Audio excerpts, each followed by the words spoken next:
Hola, hola. What's up, everybody? Welcome. We try to do like a deep voice. Everybody, welcome. What's up, man? Thanks for stopping by early afternoon. Wanted to talk about the Kansas City men. I actually had a pre-recorded video. I stayed up pretty late. I say really late, but I'm kind of always up late. I stayed up late working on this other video, which is going to drop at 3 p.m. Eastern. So make sure you check it out. It's about this couple that froze to death. And that's dropping at 3 today. I'm trying to find out where that stream's at. I don't even see it anymore. Oh, there it is. That's dropping today. So at the end of the stream, I will forward everybody over there. Hopefully it works. It hasn't been working lately. Hopefully it works. But there's the stream today for 3 p.m. Eastern. I'll put the link in the description of this video and in the comment section after this live stream is over. So make sure you check it out. Pretty interesting story. Now, what's up, man? What's up, everybody? Thank you for coming by. I'm alive, by the way. Some people were like asking about me because it's Saturday. They were like, hey, man, did Joe, drug you or something? Or, some people were like asking if I'm okay. I'm fine. Even my mother was kind of concerned. She was asking like if I covered my drinks, like as if Joe was going to drug me or something. My mom watches a lot of Lifetime, and I'm, true crime over here, so we're always paranoid. And I'm going to post a video later to the community tab of Joe, and I met another YouTuber out there as well, so I'll post a picture of us together. Anyway, so listen, there were some updates with the story. I think I'm gonna play the pre-recorded video, and then I'm gonna get to the other updates, because I wasn't gonna do a live about this until I saw an interview that the attorney did last night. It dropped late, like at 12 or something, a.m. I think, or 11 p.m. or 12 a.m. last night. And when I saw this interview, bro,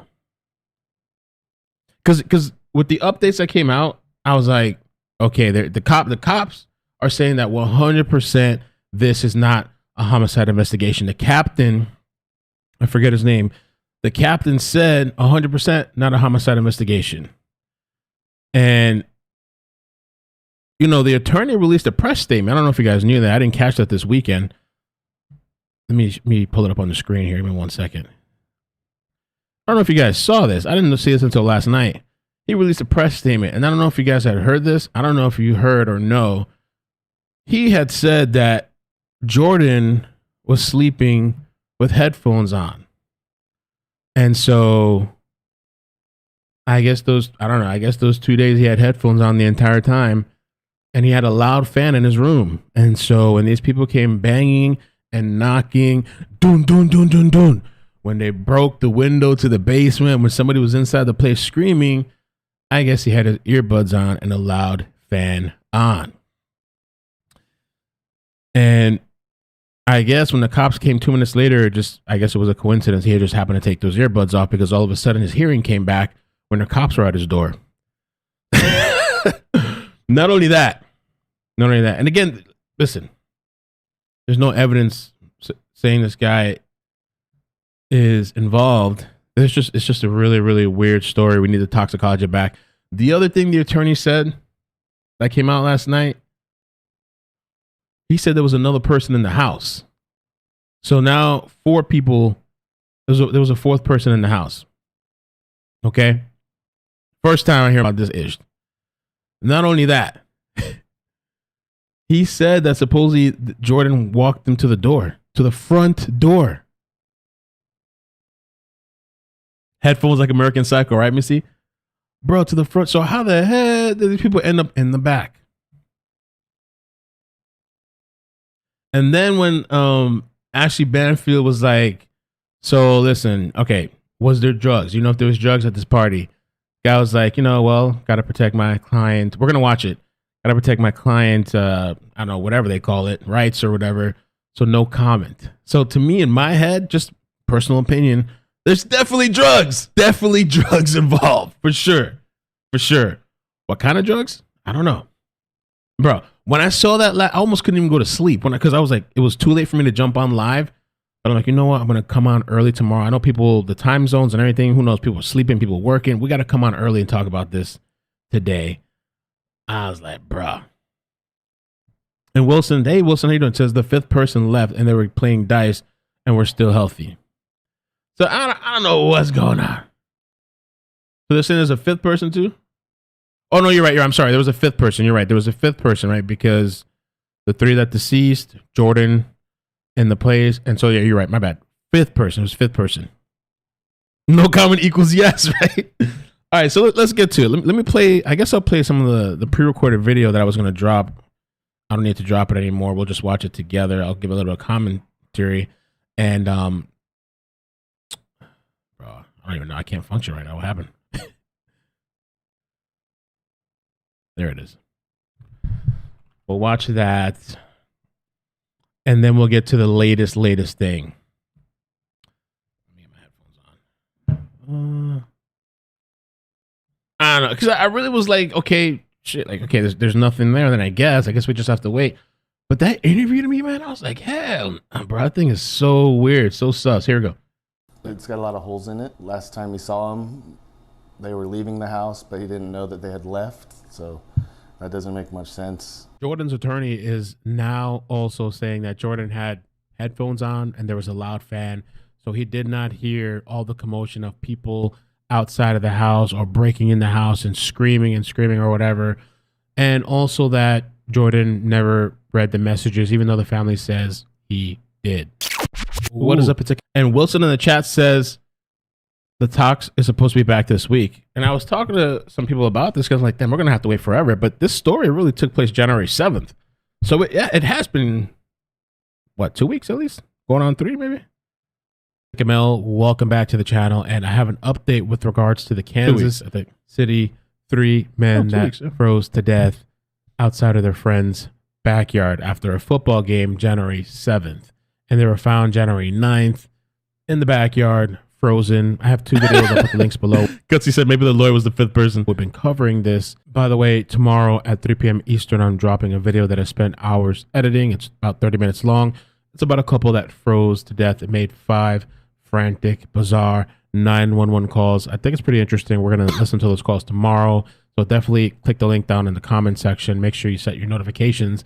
And let's get to the update. So the police captain at Kansas City Department had said, first and foremost, this case is 100% not being investigated as a homicide. And let's just take it from the top here. A Kansas City, Missouri homeowner whose 3 friends' frozen bodies were found in his backyard 2 days after they gathered to watch the game had no knowledge of the tragedy unfolding in his backyard earlier this month, according to his attorney. Now, the Kansas City Police Department, and this is an article from today, told Fox News Digital that they do not suspect foul play on the 3 deaths of these Kansas City men. Friends and family members of the 3 men say that they had all gathered at the friend's house to watch the game against the Los Angeles Chargers on the night of January 7th. The Kansas City Department announced that the men's bodies were discovered at 9:51 p.m.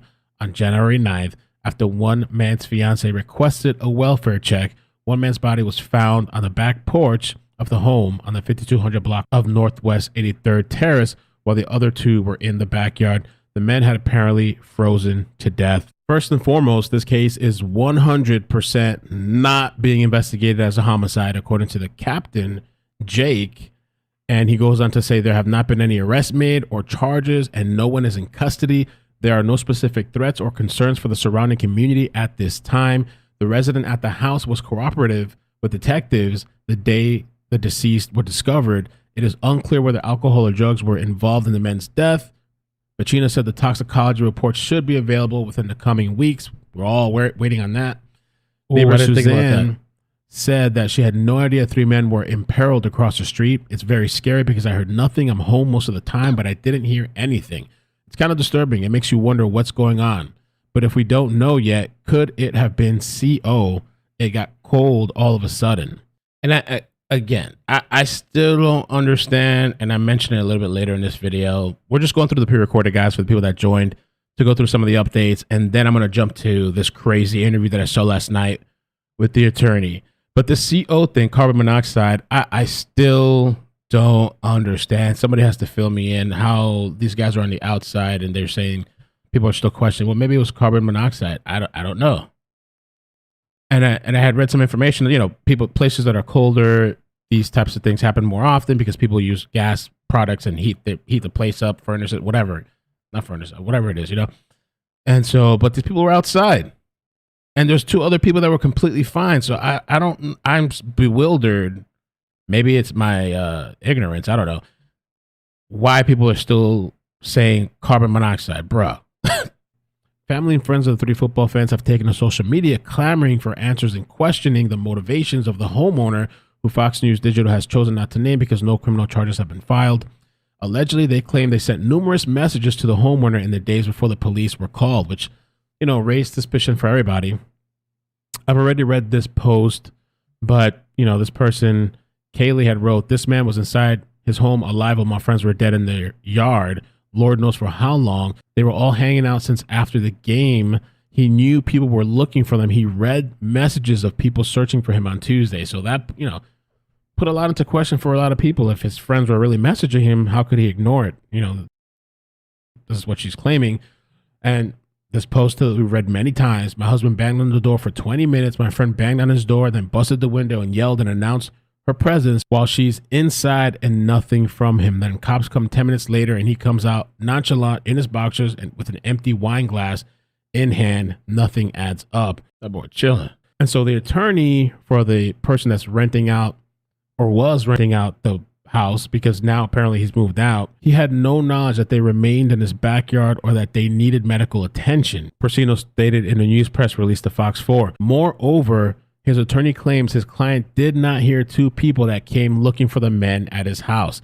He was allegedly sleeping with headphones on and a loud fan. Although the attorney acknowledged that one of the men's wives contacted his client through Facebook Messenger, he said the homeowner did not see the message until after the police made contact. So he's claiming this guy had headphones and the fan, and so he could not hear the people, I guess, screaming in the house or whatever. Although 2 of his friends' cars were parked on the street outside his house, Persino said, hey, it's not unusual for his friends to have left their cars there overnight. So he's saying, I don't know, maybe they walk home sometimes, I guess. The homeowner is unaware of how his friends died. The attorney said, like the rest of us, the homeowner is anxiously awaiting the results of the autopsy and toxicology. On behalf of the homeowner and his family, we wish to express our deepest sympathies to the friends and family members of these young men, and our thoughts and prayers are with them. Let's go over the press release released by Jordan's attorney. And it says, on behalf of Jordan Willis, I'm issuing this press release in hopes of setting the record straight regarding the tragic death of his 3 close friends. Jordan had absolutely nothing to do with their deaths. He does not know the timing or manner of their deaths, nor does he know how or when they exited his house. He had no knowledge, which again, the interview that we're going to watch next, I don't know. And I'm going to have to listen to, I listened to it quick last night. We'll listen to it again, but I'm pretty sure I heard him say he claims that now Jordan walked them to the front door or towards the door, or he saw them leave the front door. So I don't know how he wouldn't know what time they left and how did they end up in the backyard if they went out through the front door, that they remained in his backyard, or that they needed medical attention. Had he known, he certainly would have called for help. The last time he saw them was when they left his house and he went to bed. Prior to being contacted by police, he did not receive any phone calls or text messages from friends or family members of the deceased. 2 people came to his house. However, he did not hear them as he sleeps with earbuds and a loud fan. One of those people, the wife of one of the deceased, tried to reach him via Facebook Messenger. Unfortunately, he did not see the message until after the police contacted him. Okay, so he's differentiating between messenger and texting. Okay. It's kind of, they did somewhat message him, but it just wasn't, I guess, text message or phone calls. It was one of the things that I did bring up towards the end of this video. Again, guys that are just joining, I'm playing the pre-recorded video. I haven't posted this video. I just recorded it last night, and then we're going to get to the newer stuff. But the Facebook Messenger, I get a lot of messages in my message request box. And a lot of times I don't see it. But the family or friends had claimed that he did see it. And Facebook tells you when you see and read a message. See, a lot of times I get those message requests in the message box, and sometimes I don't see it for like weeks. I kind of check more frequently because I have a Facebook page for content. If it wasn't for that, I probably wouldn't check as frequently. But they claim that he had read the messages. And also in the interview that we're going to watch, he kind of cleaned it up a little bit, because now in the new interview with Ashley Banfield, in the previous interview with the attorney, I said that Jordan left sporadically, or he was there sporadically. I'm like, well, you guys remember, I was like, what does that mean? So he left and came, he didn't notice. Now he's saying that this guy was home all the time, the entire time, and that he works from home. He's a self-employed. You know, I guess via Facebook Messenger. Anyway, two of his friends parked their cars on the street, and there were no cars parked in his driveway. Okay, so he's clearing that up. Jordan did not notice the cars in the street. However, it would not be unusual for his friends to have left their cars there overnight. When the police arrived, he allowed them into the house, told them all he knew, and voluntarily consented to a search of his home. The police do not suspect any foul play, and they're not investigating their deaths as a homicide. Jordan is unaware of how his friends died. Like the rest of us, Jordan is anxiously waiting the results of the autopsy and toxicology report. On behalf of Jordan and his family, we wish to express our deepest sympathies to the friends and family members of these young men, and our thoughts and prayers are with them. So his attorney saying, so that was last night. Oh, let me just put this right here too. We'll do this part and then we'll move on. Now, we just wanted to mention this, the CO thing. I'm still confused. There's two things, actually. The CO thing, people keep talking about carbon monoxide, and they say that this happens more like people that are in cold weather, I guess. As outside temperatures drop during the winter months, things can start to heat up indoors. Winter is peak time for carbon monoxide poisoning, as more people start to utilize their fuel burning devices during the cold weather. I still don't see how the relevance for the people that keep mentioning carbon monoxide, because they were found outside of the house, unless they're trying to say they got intoxicated with carbon monoxide and under the confusion and delirium. I don't know. They got up and stepped outside, and then they decided to die outside in the fresh air from carbon monoxide. That just doesn't make sense, because there's two other people now they're staying in the house. I don't know. I'm not sure why they keep referencing that.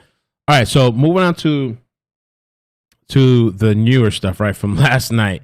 So we already have now the police captain is saying 100% that it's not being investigated as a homicide. And we have the attorney saying, he's not involved.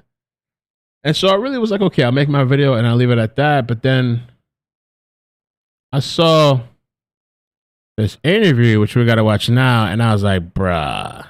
I don't know. You guys tell me what you think. And I really have a feeling that this is going to turn out to be. Daily Mail said he was working on an AIDS HIV vaccine. Interesting.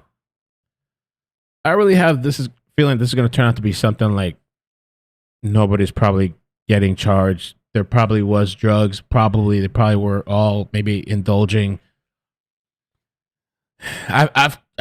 And this is why you guys should definitely come back at 3 p.m. and check out this other story that I did, that I spent a lot of time editing, because there's been situations where there's substances and people partook, and people aren't charged with the deaths.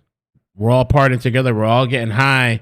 The only thing I could see is like if you're supplying, if you're like a supplier, but like, I don't know, we're all getting high recreationally. All right, let's check it out. Your client Jordan Willis, is he free and clear tonight, or is he still facing some kind of potential criminal exposure? There was never any criminal charges. There is no case. The police have stated that this is not a homicide investigation, and they do not suspect foul play. So he could do an interview. You'd be fine with him doing a TV interview, because you now feel confident he has no concern. And I like how she kind of presses a little bit and pushes Ashley, because she don't hold back. Ahead of him. He could do an interview if he chose to. As I advised him, as I advised all my clients. Yeah, they're gonna eat his ass up if he does. That he shouldn't say anything at this time until the investigation has been concluded. Oh my God. I'm so curious about what could have possibly happened, as are so many people watching right now, as I'm sure you are, and potentially even. Do you know from speaking to your client, were there drugs involved with the party, the football watching party that night? There are some things that I'm not going to be allowed to comment on based on confidentiality. reasons. There were, in addition to the three gentlemen that are deceased, in addition to Jordan, there was one other individual that was present in the home. And I'm not going to comment on anything about the activities that were going on there other than the fact that they were there and they were socializing after the Chiefs game. It's interesting, though, that you would bring up that there was another person there other than the three who died, the owner of the home, and then this mystery man after the question I asked about drugs. Is there a reason for that? I love, let me just take that back for a second. By the way, I'm excited. I got a YouTube manager now, which is really cool. I just got the email an hour ago, so I'm happy about that. But all right. Present in the home, and I'm not going to comment on anything about the activities that were going on. From speaking to your client, were there drugs involved with the party? When they say were there drugs, and they're like, no comment. The football watching party that night? There are some things that I'm not going to be allowed to comment on based on confidentiality reasons. There were, in addition to the three gentlemen that are deceased, in addition to Jordan, there was one other individual that was present in the home. And I'm not going to comment on anything about the activities that were going on there other than the fact that they were there and they were socializing after the Chiefs game. It's interesting, though, that you would bring up that there was another person there other than the three who died, the owner of the home, and then this mystery man after the question I asked about drugs. Is there a reason for that? No, just in fact, I learned a little bit more about this other individual today. And I also, it's my understanding that he spoke with police as well, and that he supported what Jordan told law enforcement and what we believe actually was going on at the time. Has that fourth man and Jordan, have they spoken together since this tragedy unfolded? I don't believe that they have. And yet it's your understanding that this fourth mystery person, whose name I hope will surface soon, his account of what happened that night is directly in correlation with Jordan's account. Sure, and he's not a mystery person. He's one of the group of friends that they watched the game with. He's known to everybody. He's known to law enforcement. So he's not a mystery person. He's somebody there. And essentially, from my understanding, everything that he told the police is in line with what Jordan told the police, even though they were interviewed separately.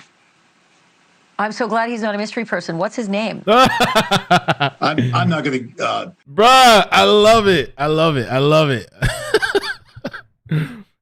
Provide his name. If and when he chooses to go public and say his name, then he can do that. He's not my client. I don't represent him. I don't feel comfortable doing that. Okay, I understand. Did your client ever leave the home from Sunday night and the football game until Tuesday when they discovered the bodies in his backyard? Did he ever leave and go outside the home? No, I don't believe that he did. He's self-employed. He works out of his home. He stayed in the home the entire time from, the basic scenario is they had watched the Chiefs game in a couple of different places. They went back to his place, his home afterwards to play some video games and hang out. And at some point during that process, he got tired and he fell asleep. Before he fell asleep, they were going to leave. He actually escorted them to the door, said their goodbyes, opened escorted them to the door. the door. He went back on the couch and he crashed. And then when he woke up, they were gone. And during the day and a half that occurred, 2 days, I guess, because the police came in around 10 o'clock on Tuesday to his house, he was doing the things that he normally does inside of his home. And that he was sleeping, So, he was eating, and he was working. Can I back up? Yeah, can I back up for a moment there? Are you saying that your client, Jordan Willis, escorted the three victims to the door? He showed them to the door. Did they walk out the It's door? not that formal, Ashley. He didn't escort them. They're his friends. Okay. They've been together all day. They're leaving the house. You know, they're guys. They shake hands. They hug. See you later, bro. Whatever they did.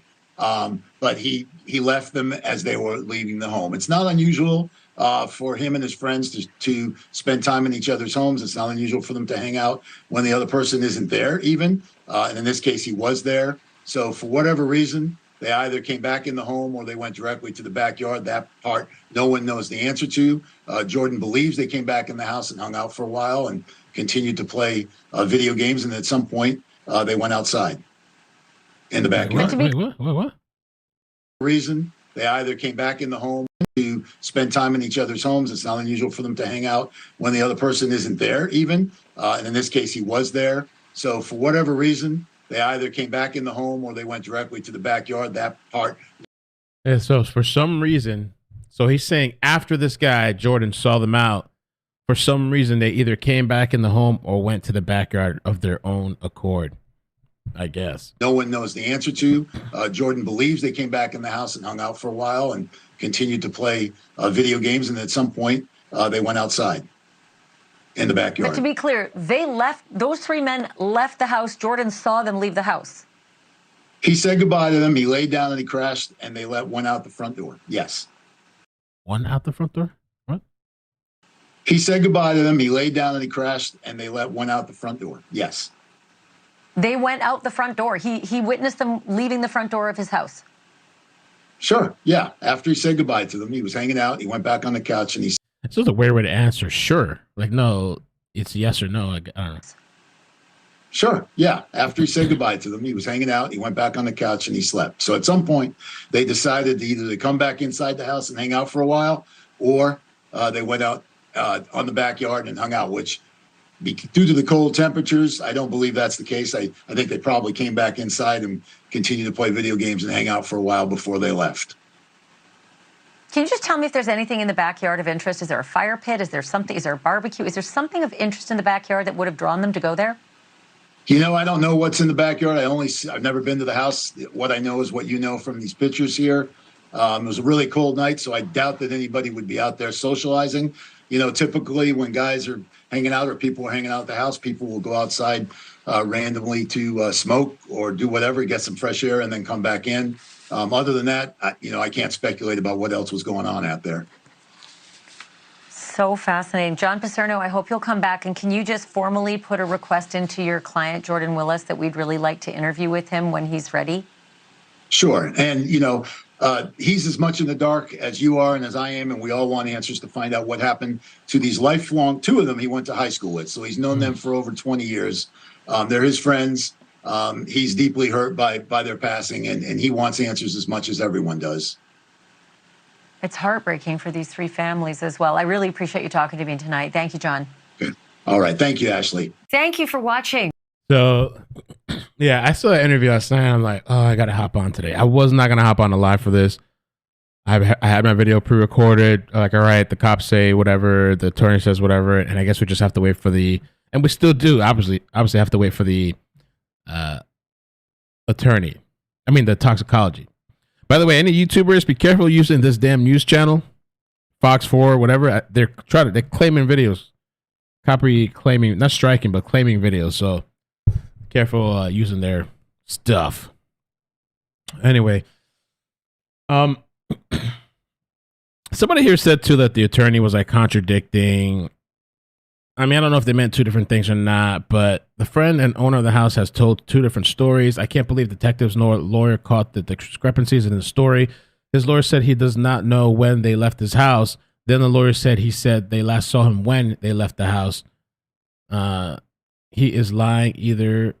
He's lying because either he know when they left or he does not know. It can't be both. Doesn't know the timing, manner of their deaths. Well, that can be true. Or when they left his house. And then the attorney said the last time Willis saw the three men was when they left his house and went to bed.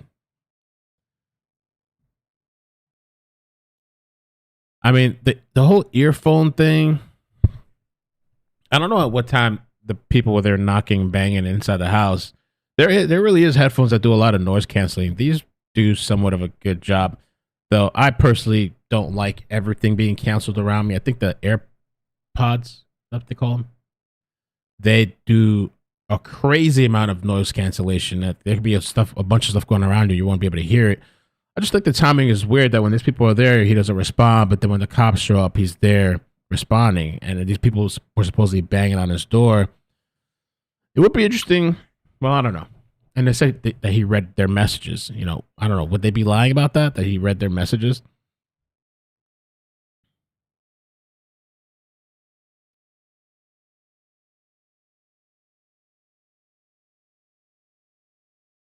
He'd done 2 TV interviews. A lawyer and said completely different things on both. He's totally contradicting.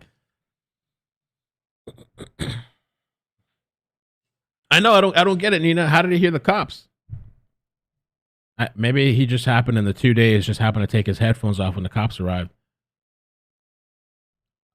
It's odd. I think it's going to turn out to be something where there was drugs. I was holding out on that opinion, but after hearing the the attorney's response, I was kind of like, okay, it sounded like there was probably something going on. More than alcohol. More than alcohol. I don't know what, because I don't, honestly, I don't even think Coke would make you do some shit like that. You know, unless, like some people were suggesting, maybe it was laced with something there was laced with fentanyl or something. I don't know.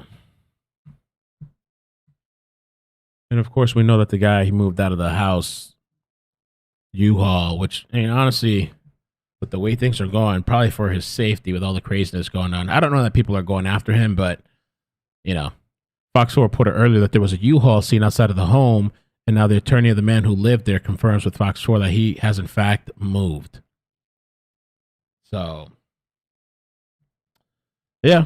So I guess we'll see when the toxicology comes back. That's probably going to be the next update whenever the toxicology comes back. Or if the family says something and puts something out there. I don't know if you saw this, guys, too, last night. There was a guy that killed 7 people last night. I was almost going to hop on because it was some type of manhunt, but then apparently he offed himself. This is the guy right here. This was in Illinois, I think. His name was Romeo Nance. I don't know the motive or anything yet. I guess when they found him all the way in Texas and they approached him, he offed himself. So might look into that story. You know, I'm kind of curious what the motives were.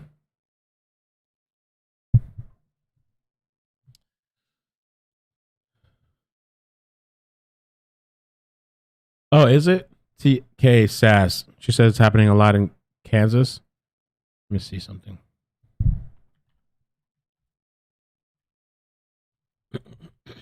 Sorry.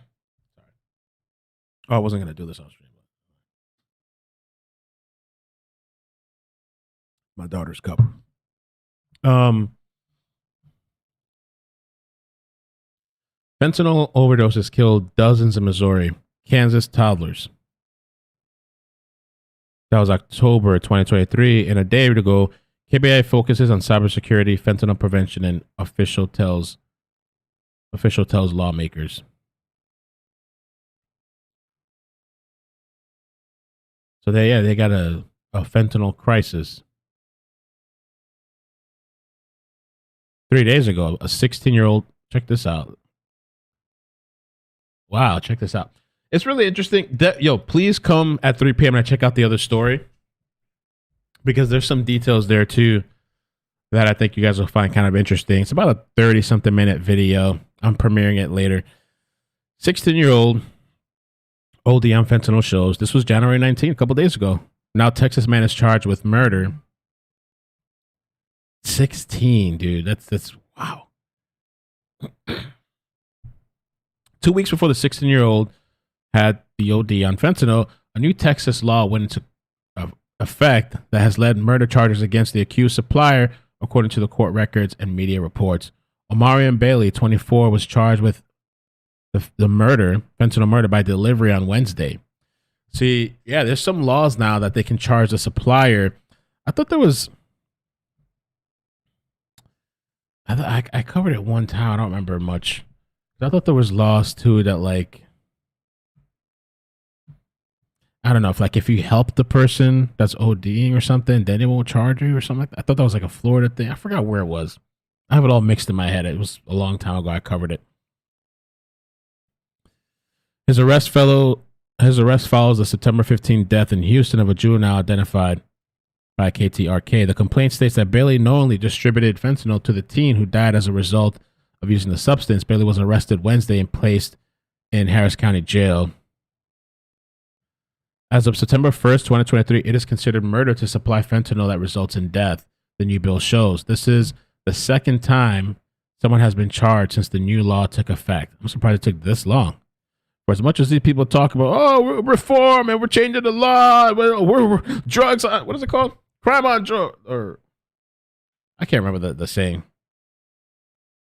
Hard on drugs, or I don't know, some BS. As long as these people have been talking about this shit, they finally just now did something for that. Wow. Okay. Root was described by his family as a true light in the world. In his obituary, Cooper was a fighter and overcomer and worked his way through adversity and challenges most of his young life, showing what a force of nature he was. Family said the obituary, Cooper was meant to change the world, but he was stolen from us. 7-year-old inside a home with 3 people who OD'd, Texas cop says. But this story,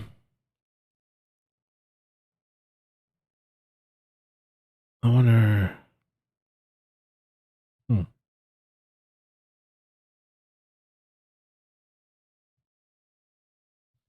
Texas story or a Kansas story? Was it a supplier in Texas? The Kansas newspaper.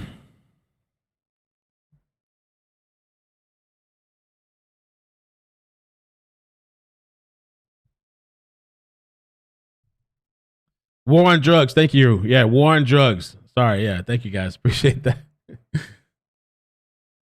BS war on drugs. We all in the middle and caught up in it.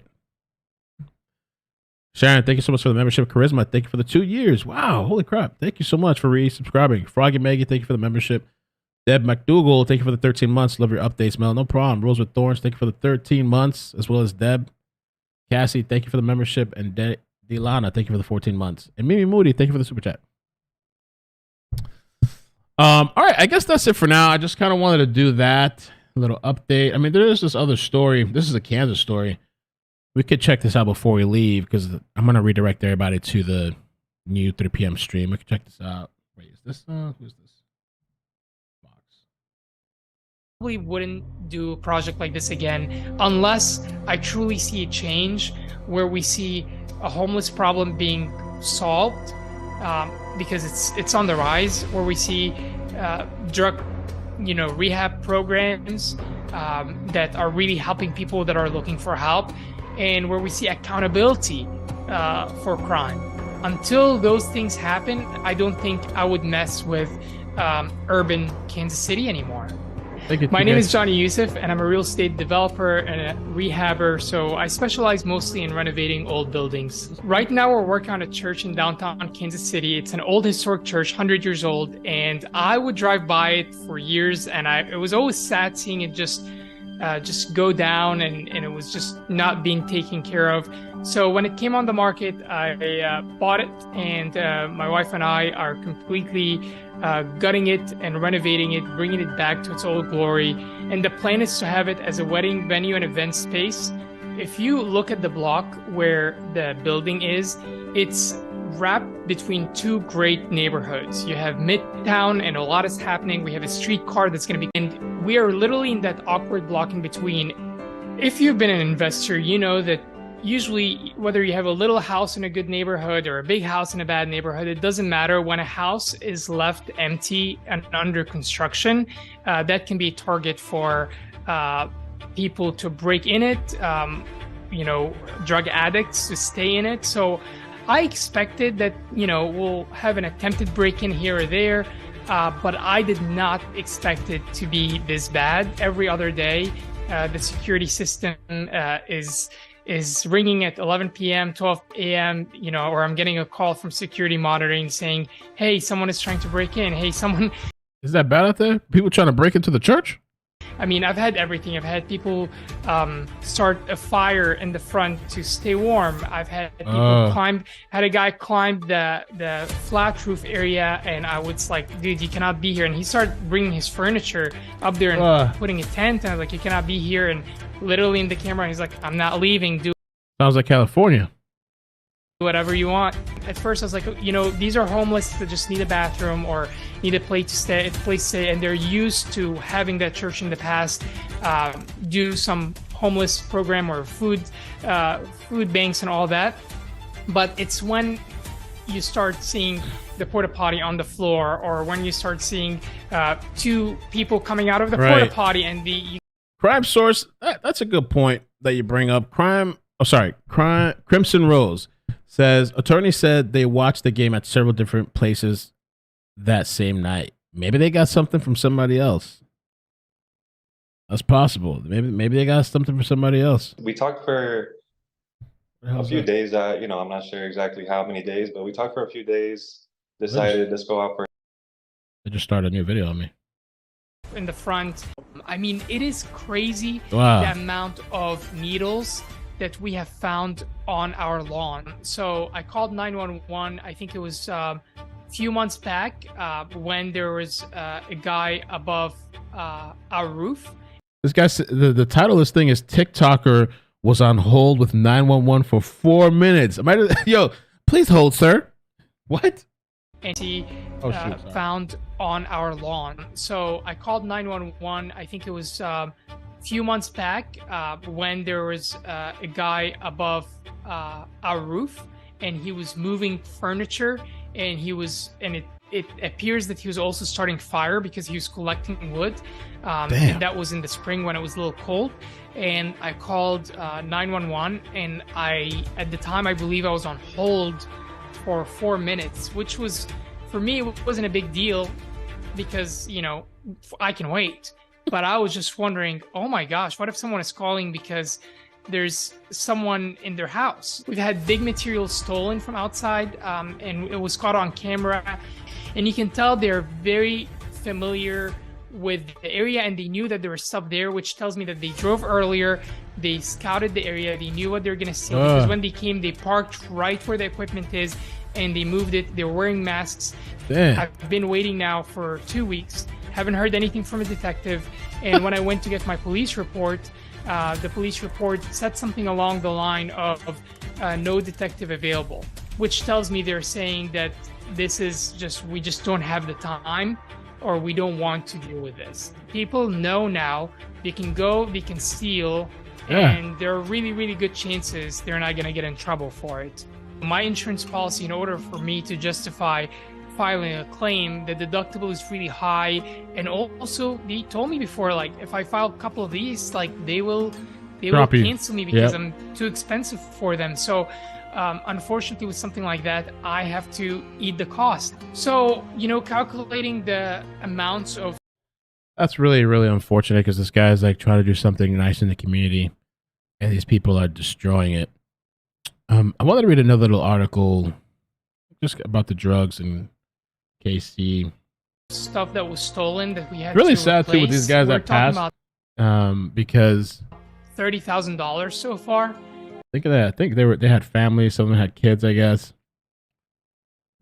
And you're just going to enjoy a game. You're just going to have some fun. You don't expect this outcome. Weird outcome. All right. Deadly dose. This was in October. Fentanyl's littlest victims, dozens of babies, toddlers died in Missouri and Kansas. Boy's tiny, lifeless body lay on a bed last year inside a home along the Paseo. When Kansas City police officers found the 2-year-old, Celine Miller, in August 2022, he was only wearing a green t-shirt and was naked from the waist down. Most of his body was covered in a blanket except for his feet, which were already discolored, court records show. Strewn throughout the home were new and used syringes, glass pipes, and multiple strips of foil with apparent burnt residue. One pipe was left underneath a partially eaten McDonald's cheeseburger on the dining room table, and somewhere else inside the home, that child came across fentanyl. Tests would later show that the little boy was yet another victim of a drug ravaging the nation and taking hundreds of lives in the Kansas City area. Where's all this fentanyl coming from? Coming from China? I don't know. Where's it? Or is it here? In KC, across both Missouri and Kansas, dozens of little children have died from the illicit drug in the past 3 years. The Star has found in an ongoing investigation into the toll of fentanyl has taken on our community. This report on our youngest victims launched an extensive report that will include community outreach and stories about the broader impact of fentanyl in Kansas City area and the challenges of policing the problem. So, big problem out there. I mean, it's actually kind of a problem everywhere, but I guess they're having a crisis. Unlike the other drug crises, including crack, these children aren't suffering from debilitating addictions because their parents were using. They're dying from actional fentanyl ODs. The babies and toddlers ages 4 and under have come across the synthetic opioid and its residue in their homes, inside hotel rooms, and even at a city park. This stuff is super, super strong. Very, very strong. You only need like a little tiny like blip of a dose. And so I think they're using it in these drugs because it's cheaper to cut it with that. You can just put a little blip, whatever, and you can do it probably over hundreds of doses, just putting it, adding it, mixing it. Most of the attention on fentanyl has focused on teens or young adults and the awareness that one pill can kill. But last year alone, 7 children in Jackson County, ages 2 and under, died from fentanyl. 3 of them within 1 week last spring. Records obtained by the Star revealed across the state line 3 years ago. Another toddler, age 2, died in Johnson County, and a 9-month-old died in Leavenworth County of fentanyl. It's straight from hell as far as I'm concerned. Counterfeit pills. I mean, people, I used to take X back in the day and have fun. And well, back in the day, I did testing kits, but honestly, I don't even know. And I was one of the few people doing testing kits, bro. You show up with, oh yeah, I'm testing my nerd ass. Yeah, I'm gonna test this out. Like what? Sweat bullets coming down their forehead. But I don't know that even the test kits can help this out. Like I don't know that like if it's mostly a certain product and then they mix in a drop of fentanyl, would it be able to detect it? I know there is certain tests I can test for it, but I don't know if they just put one little drop and it's mostly comprised of something else. Would it even be detectable? Have been permeating the illicit drug market and are increasing concerns. Toddlers put everything in their mouths, and this stuff, I thought with fentanyl, I thought you could just touch it or even breathe it in. I'm not sure. I think even if it just gets on your skin.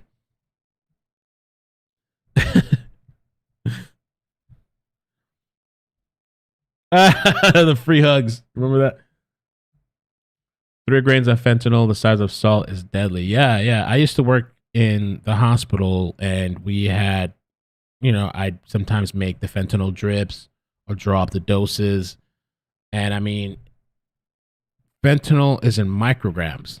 Okay. Micrograms will kill you. Less than a milligram. A milligram will kill you.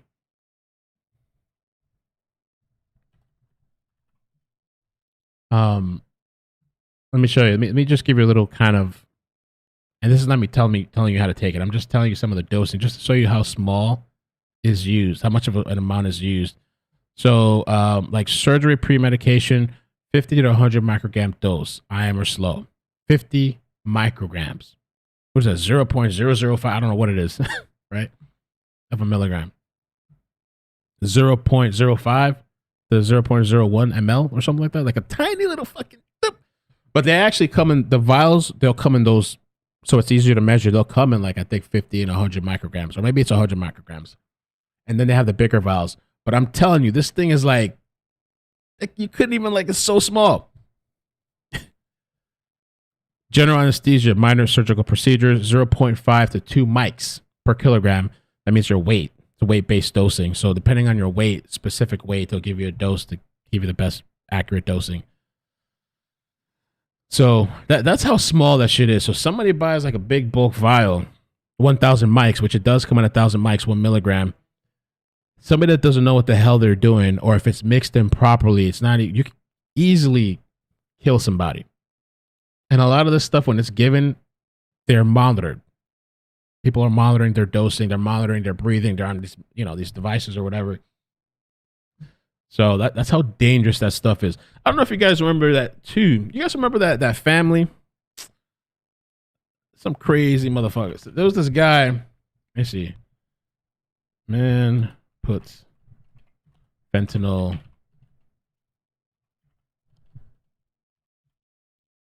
It's not the same anymore, having fun and partying like they used to be back in the day. I'm sure this was around back in the day, but it's just gotten worse. There was a long crime video. Let's see. Here it is. Try to bullshit out. Bro. A Tampa man accused of pumping opioids into a neighbor's apartment, sickening a baby. Now he's facing several felonies. Thanks for joining us here on Law and Crime. I'm Anjanette Levy. This story takes complaints about noise. True, you get medical fent though. This is not this cook China or Mexico-ish. That's true. I think a lot of it is coming from like China and Mexico. Is between neighbors to a completely different level. A man named Umar Abdullah and his family moved into a condo complex in June of last year. That's why we got to get camera. We're in the day and age, man. You just have to. You have to have an alarm in your house. You have to have some cameras, and you have to have a gun. That's just the way and time we're living in. Look at this sneaky little diabolical person. Then his downstairs neighbor, Zooming Lee, started complaining about noise. Abdullah's camera captured Lee for a noise complaint, the psycho kneeling down at his front door and putting something under the door.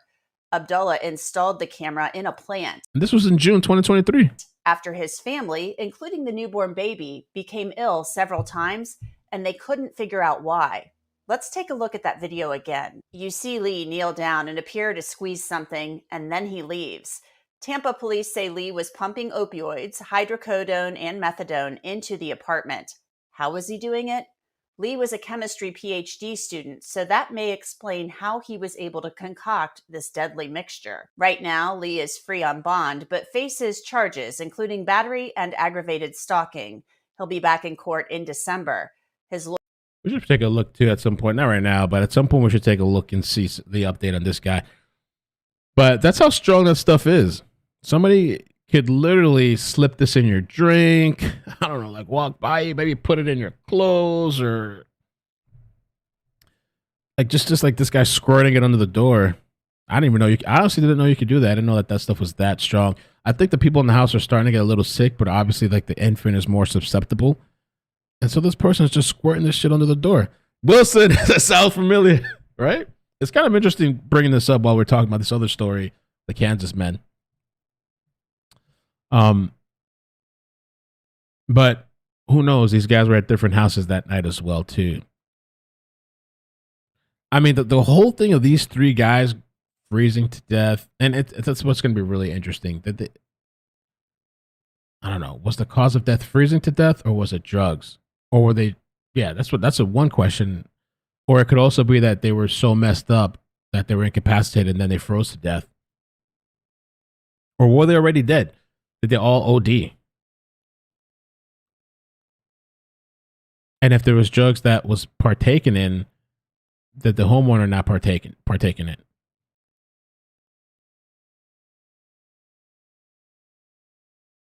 I see why people are thinking it's the theory fentanyl overdose because of everything that's going out there in Kansas. And not that anybody, I don't know, would knowingly take fentanyl. Man, I'm sure maybe there is people out there that would knowingly, but these guys, they're family, man, they're probably just having a good time. I know a lot of people that just have a good time, not thinking. You wouldn't expect that this stuff would be in your whatever it was that they potentially took. Is free on bond, but faces charges, including battery and aggravated stalking. He'll be back. Yeah, the OD all at the same time, Ella. The only time I really hear stuff like that is like fentanyl. I mean, there's just been so many stories that I even especially lately, you hear like multiple people dying at the same time. Let me see, multiple deaths. Fentanyl. I feel like even lately, there's just been stuff in the news that's just popping up everywhere.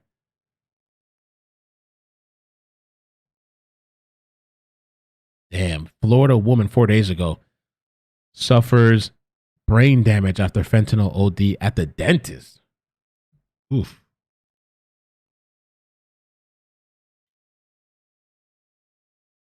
Huh? Oh, yo, you guys heard about this crazy? This is so much going on around the world. I mean, you can't even go to the hospital. These people in the hospital will kill you too, some of them. I heard of so many stories in the hospital. This woman was literally injecting. She was supposed to be giving fentanyl. I meant to talk about this at some point. I guess now's the time. She was supposed to be injecting fentanyl, and this chick was injecting tap water into IVs. Nina's trial, I don't think is happening, Anna. She pled guilty. So did Charles, I believe. So I don't know. I'm pretty sure she took a deal. I don't remember. I have to check. I'll definitely look into it. Bro, the least this woman could have done is injected sterile water. Can you inject sterile water? I think you can. Let me take a look. I don't know. They have sterile, clean water that comes in a vial. Let me see. I don't know if you can do that. I don't know if it's just for mixing. Can you inject sterile water? Let me just double check that before I even say that.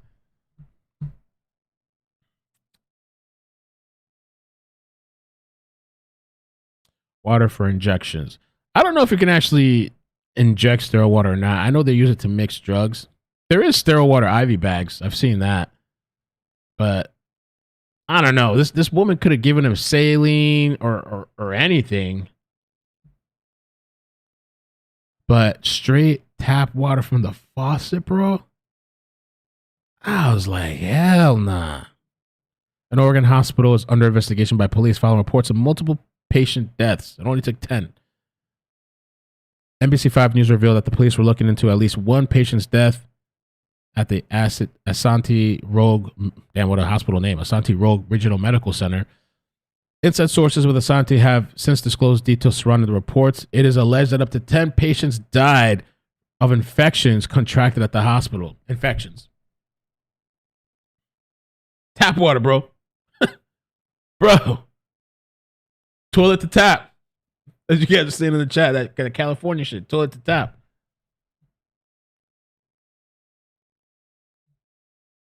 The source, and it's funny that you have to get, because a lot of times these hospitals, they really do protect the information until it really has to come out. They want to, liability and shit, so they have to get sources. The sources claim the infections were caused by a nurse who purportedly substituted medication with tap water. It is alleged that the nurse was attempting to conceal the misuse of the hospital's pain medication supply, specifically fentanyl. ICU patients were injected with tap water, causing infections that resulted in the fatalities. So it doesn't even seem like the tap water itself, but the dirty water that was being injected into them. It was a tap water, but not just because it was water. It seems like it's because that's just dirty. The tap, like sink water.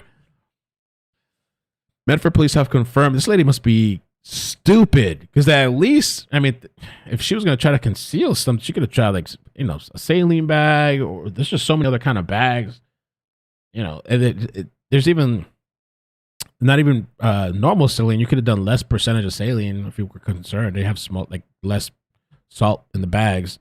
Medford police have confirmed their active investigation into the situation at the hospital, but have refrained from providing specific details. Of course, sources indicate that unsterile tap water led to pseudomonas, a dangerous infection, especially for individuals in poor health, commonly found in the hospitals. That's the shit that gets me, because they literally have, and again, I don't know if you can really inject that or not, but they have sterile water bags and vials. Let me see, sterile water.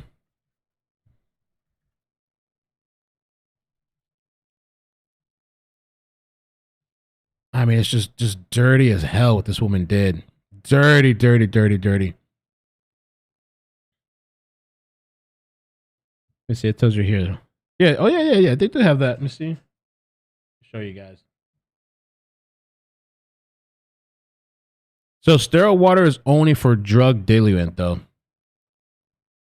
I don't know what would happen if she injected sterile water, but I would think that at least it wouldn't get the infections. But I don't know what that would do to the human body.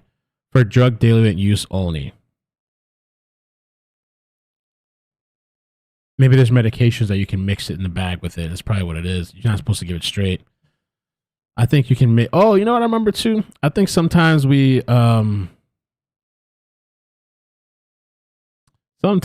would use it for like dextrose too. If we want to get a less like dilute dextrose, I think sometimes we do sterile water with that. It's been many years though. I haven't been in the hospital in a long time. But anyway, yeah, the tap water shit. Dr. Robin Miller, host of Docs on Call program, said infections like sepsis and pneumonia were dangerous for patients already in fragile health. To date, nobody has been charged with a crime? Oh. Kelly says they use saline to flush IVs out. Yes.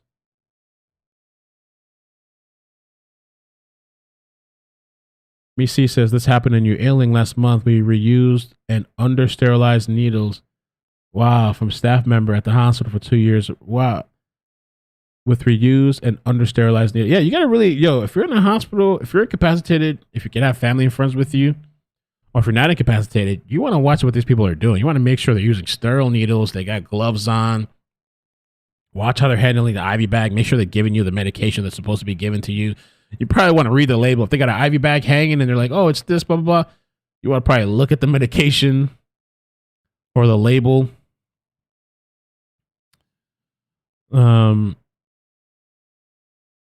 Drug Miller said the medical malpractice reported Asante is drug diversion. It means a transfer of controlled substance from a lawful to an unlawful channel of distribution. Miller said that 10% of medical professionals engage in this malpractice, with fentanyl being one of the most commonly diverted drugs. What are they doing with this fentanyl? They selling it or using it or what? Tap water is especially ill-advised, as sterile alternatives should be readily available to health professionals. They have so many alternatives in the hospital. I just can't believe this woman used tap water. Asante's board chair refrained from providing further comments to NBC5, stating it is now a police matter. Asante did not immediately respond to a request. That's crazy. Nobody's charged, whatever. 10 people dead, allegedly.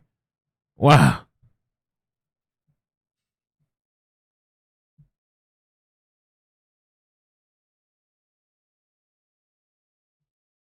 Reconstituted amoxicillin for babies uses the distilled water.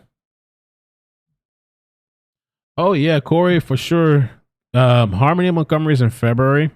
Adam Montgomery, February 6th. I think February 6th is jury selection.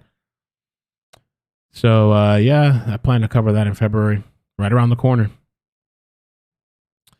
And so once that comes to fruition, I'll have to probably, I'm not going to, I'll probably promote the video. I did a video in advance a while back, just when the trial starts. So I'll either do a live stream playing it over, or I'll just send people the link. Oh, I didn't see this. There you go. There you go. All right. So I guess that's it for now. Oh, one other thing too. Completely kind of unrelated. Did I save it? The criminals, as we know, they're taking over Cali. And so I saw this the other day when I was scrolling.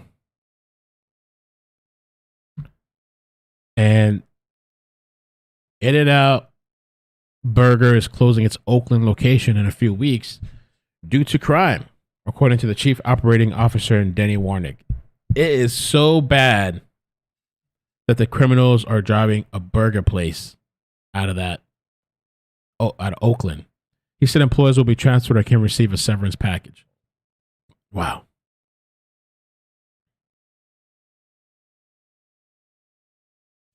That parking lot is notorious for smash and grabs and break-ins. I had a backpack stolen out of my rental car within 15 minutes of walking in to the Panda Express.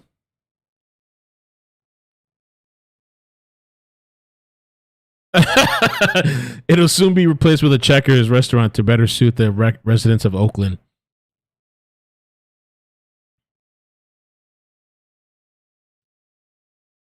Or join us in California, where we still believe in freedom. That's yeah. Yeah, I heard me see Richard Allen get his motion. Oh, you asked me. So he didn't get, I updated on my second channel.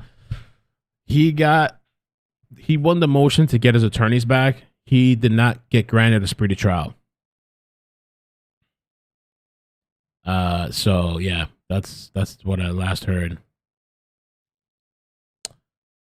And the judge, for the judge to get thrown out was denied too, which I think that's going to create some problems. I think that judge is going to be a little bit, I don't know, feel some kind of way. This attorney too, by the way, one last thing.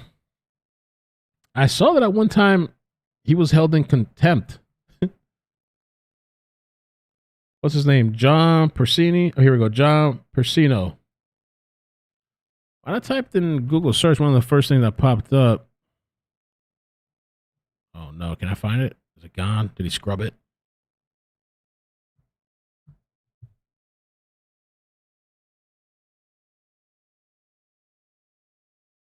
Let me see. Here we go.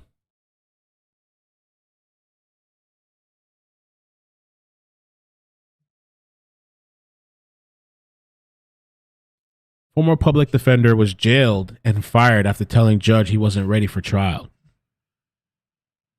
John Persino told the judge he didn't have enough time to adequately form a defense for a man facing 16 charges. He was held in contempt and went to jail. The public defender system also fired him. Persino said things haven't changed in 25 years. I mean, I've seen a lot of attorneys. I mean, that's happened. That happens. I don't know the context of the whole story. There was supposed to be a video that plays with this. It's not playing over here. Let me try it on the other browser.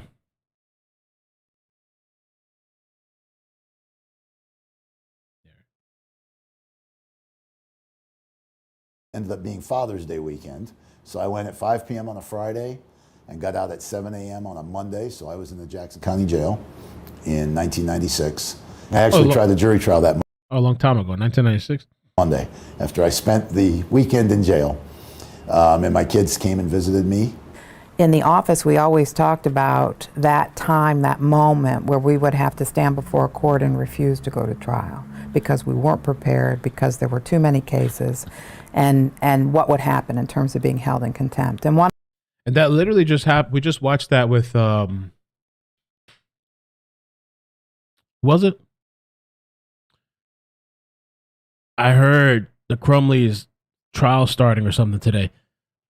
This whole thing just happened with Chad Daybell. His attorney was kind of almost trying to slide out in a way. One of my peers was. He made that stand. It ended up that we deposed the two victims on the Friday before Monday morning of the trial, which is kind of unheard for. We were in the Defenderplex over there until midnight, taking their depositions on the Friday. My investigator was out trying to serve subpoenas. He only got half of them served. I met the client only one time, and I barely had time to reread the file. I didn't get the depositions of the two witnesses back. And so when we met on Sunday with my co-counsel, we just decided there's just no way we could go forward with the trial on Monday morning. So we filed a more extensive request for a continuance, put all of those things in the continuance and more, told the judge we were ready on, half a dozen other cases to try, but he was adamant that this case was going forward. And then at that point, I informed him that I, was refusing to go forward with the trial based on the fact that I was unprepared through no fault of my own, and that the defendant would be denied his right to a fair trial.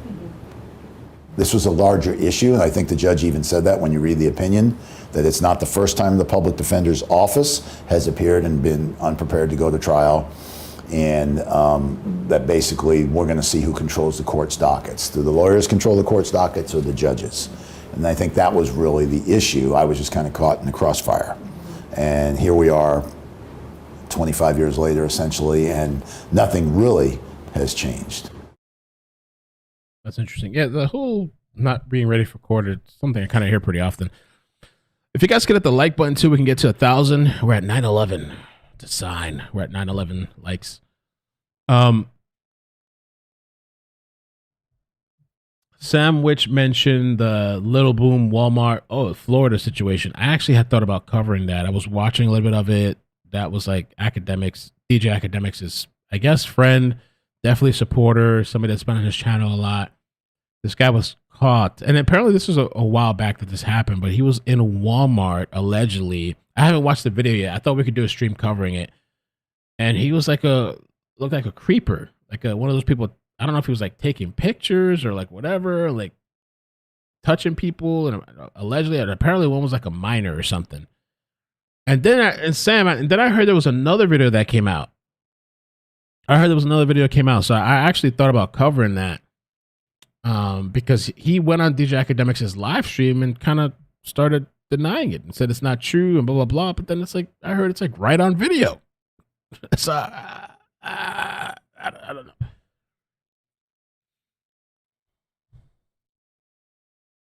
Sam, if you have any links or whatever you want to send me, email me, ickandmail@gmail.com. I thought about doing that. I thought that might be interesting to cover. there's a lot of stuff going on. So, oh, Crimson Rose says, will you cover the baby? Wait, the baby sentenced to death in UK? What? Cover the baby sentenced to death in UK? I haven't heard about that. What? Am I reading that right? Did you type that right?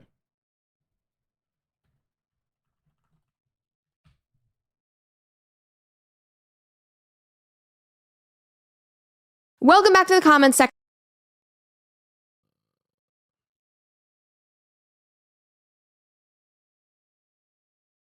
Oh, they removed the baby from life support. Dean Gurry said he knew his daughter Indy was special from the moment she was born. Her big eyes, brown eyes. Okay. She had mitochondrial disease. Oh, the family had an intense legal battle. I covered a story like that a long, long time ago when I first started YouTube. Something somewhat similar, where these parents were fighting with the hospital. Crazy enough, they have to fight with the hospital, and they lost or whatever, and they pulled the plug. Could cover that at some point. Oh yeah, thank you, Sandwich. If you could send that, that'd be great.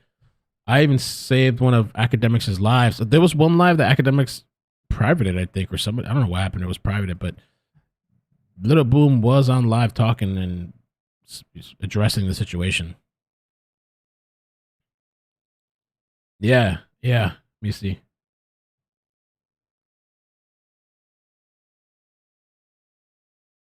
All right, so I'm going to head out for now. I'm going to timestamp this live for the people that are rewatching. And let me know, too, if the redirect works. I'm going to go to the new stream. That's for 3 p.m. This is what I was doing yesterday. I was prepping this. It took me, believe it or not, hours putting this video together that I'm dropping at 3 p.m. Eastern. So definitely, if you can go over there and just show me some support, I'd appreciate that. We're at 994 likes, almost at 1K. Let me see the videos here. All right, so I'm going to go sit over there. I'm going to move you guys over now to the new stream. I'll drop the link in the chat as well, too, in case. Oh, and the whole thing, too, for those that don't know, the whole YouTube partner, my mother's called me, YouTube manager thing, partner manager, it's a really good thing to have. Apparently, they started rolling it out again where you can get a YouTube manager. It's something that's usually for 100K and above. And what they do is it's free. It's provided by YouTube. They like help you out with your channel. Like they help you. It says here, reviewing your channel, I can see you have a quality content that has potential to increase engagement by utilizing correct optimizations, wording, blah, blah, blah. So they literally help you out with like your YouTube and like optimizing stuff. And they give you ideas and tips. And I think you even get to have like video conferences. So it's a really, really good, amazing, exciting thing. Because back in the day, it would be like you get 100K and you just give it to you. And then at some point, they stopped doing it. You could have like a couple 100K and they just weren't doing managers anymore. And so like, I don't know, you'd hear of people having like 500K. Maybe they get a manager, maybe they don't. It's awesome that it's a really good thing. And so they can help you increase your revenue, subscribers, impressions, views, watch time. It's all like analytical and stuff in the background. So I'm really stoked about that. It's a really good thing. All right. So I'm going to head out for now. I'm going to call mama and I'm going to go check on the new stream to make sure that you guys get transferred because lately people haven't been getting transferred over. All right. Love you guys. Peace. Bye.